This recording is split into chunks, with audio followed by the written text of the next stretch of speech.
तो आज हमारा फोकस है कि बीएससी करने के बाद आपके पास क्या क्या क्या ऑप्शन रहेंगे। आई मीन बैचलर जब आप कर लोगे तो आप काफ़ी सारे एग्ज़ाम दे सकते हो, जैसे आईआईटी जैम और फिर पीएसयू का भी एग्ज़ाम दे सकते हो। और फ्यूचर क्या स्कोप रहेगा, आप अगर किस डायरेक्शन में, आप जो भी डायरेक्शन चूज़ करते हो उसका क्या फ्यूचर एस्पेक्ट होगा। तो मैं इसमें बेसिकली डिस्कस करूँगा कि आप पीएसयू में जाओ, कौन कौन से पीएसयू बीएससी के बाद मिलेंगे, फिर एमएससी में आपके पास क्या क्या ऑप्शन रहेंगे, फिर कौन कौन से कॉलेजेस आपको स्टाइपेंड दे सकते हैं और कौन से कोर्स करने पे आपको स्टाइपेंड मिलेंगे। और अगर आपने एमएससी ऑप्ट कर लिया तो उसके बाद की लाइफ क्या होगी, उसके बाद आपको क्या क्या करना होगा। ओके, बिल्कुल स्टार्टिंग से देखते हैं। सबसे पहला जब आप बीएससी कर लोगे तो look for a PSU. Mini Ratna में काफ़ी सारे पीएसयूज़ के ऑप्शन होते हैं कि भाई आप आके जॉब ले सकते हो। 44,000 की जॉब होती है और अराउंड 80,000 आपको मिलता है, सब कुछ टीएडीए और सब कुछ मिला के। ओके, तो that is a better thing.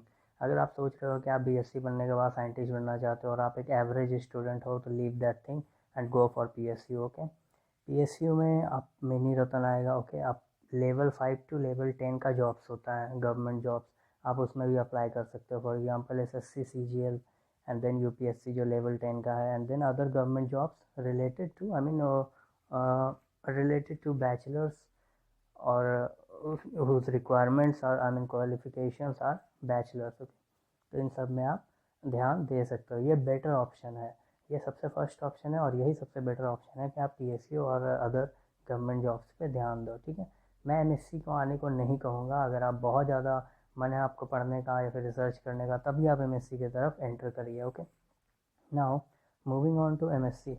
MSc में भी आपको फिज़िक्स के बाद 3 तरह के ऑप्शंस मिलेंगे। पहला ऑप्शन मिलेगा जियो फिज़िक्स, सेकंड ऑप्शन मिलेगा इलेक्ट्रॉनिक्स और थर्ड ऑप्शन मिलेगा अप्लाइड फिज़िक्स या फिर फिज़िक्स।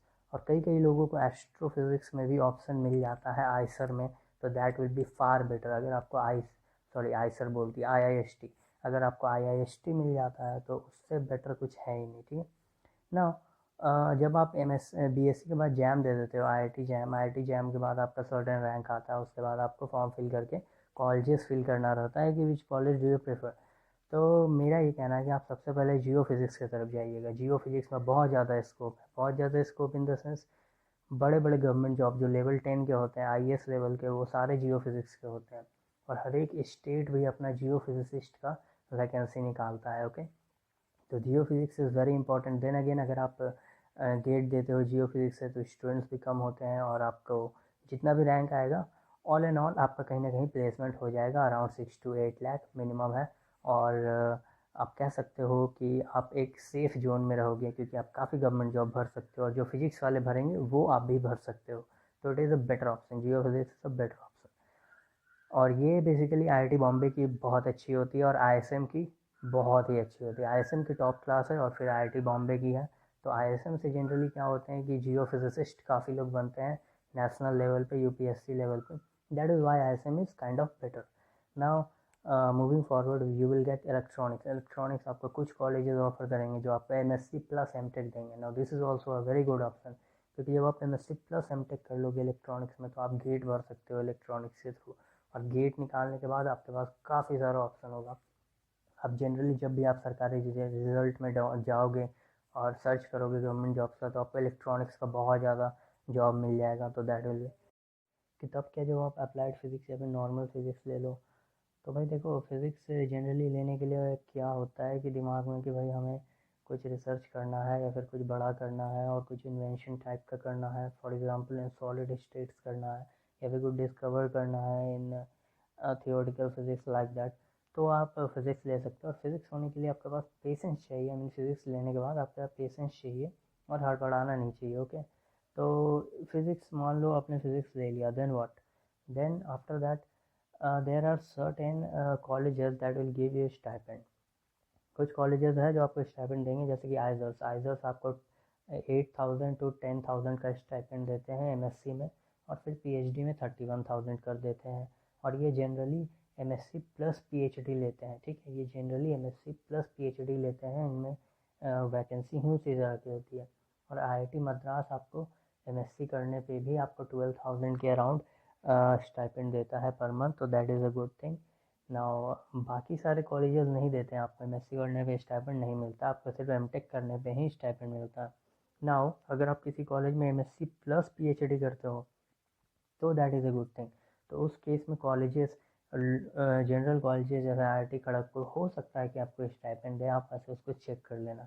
बट मेरा ये मानना है कि MSc plus PhD is not a good option, क्योंकि फॉर एग्जांपल अगर आपका MSc में थोड़ा सा भी मार्क्स गड़बड़ होता है तो आपको वो PhD से निकाल देते हैं। तो आप नॉर्मल MSc करो और उसके बाद एग्ज़ाम दो, वो ज़्यादा बेटर होगा ना। अगर आपने MSc ऑप्ट कर लिया और इन सभी कॉलेजेस में चले गए तो क्या होगा? तो भाई MSc अगर आपने कर लिया है, आपने ज्वाइन कर लिया है, तो आपके पास पहली बात तो आपको काफ़ी ब्रिलियंट होना पड़ेगा और अच्छा रैंक लाना पड़ेगा CSIR और गेट में। मैंने रैंक लिखा है बट वहाँ रैंक होगा, ठीक है।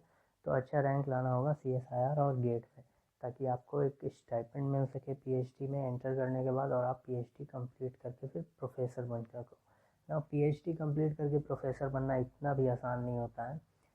अगर आप IIT से PhD करते हो तो आप NIT में प्रोफेसर, असिस्टेंट प्रोफेसर बन सकते हो, पर काफ़ी टाइम लगता है, 1-2 साल तो लग ही जाता है ढूंढते ढूंढते। और अगर आप IIT में असिस्टेंट प्रोफेसर टाइप बनना चाहते हो तो आपको PhD करना पड़ेगा IIT से ही, और पोस्ट डॉक करना पड़ेगा फॉरेन से, 1 या 2 पोस्ट डॉक होना ज़रूरी होता है। देन आपको उसके बाद जब असिस्टेंट प्रोफेसर में जॉब लगता है तो that will B of level 12 job, which is a very good job, very prestigious job. तो आप उसमें जा सकते हो ना। मैं बाद में डिस्कस करूँगा कि MSc करने के बाद आपके पास क्या क्या ऑप्शन है।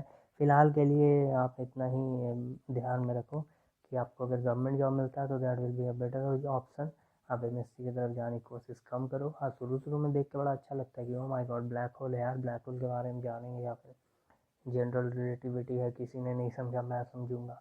शुरू में ये सब चीज़ काफ़ी अच्छा लगता है सुनने को, बट लेटर ऑन जब आप इसमें MSc करते हो, आप उसके बारे में थोड़ा पढ़ते हो, तो आपको पता चलता है कि आपको तो मैथमेटिकल फिजिक्स नहीं ले ली है, तो आपको क्या ही बचा आपके पास, ठीक है।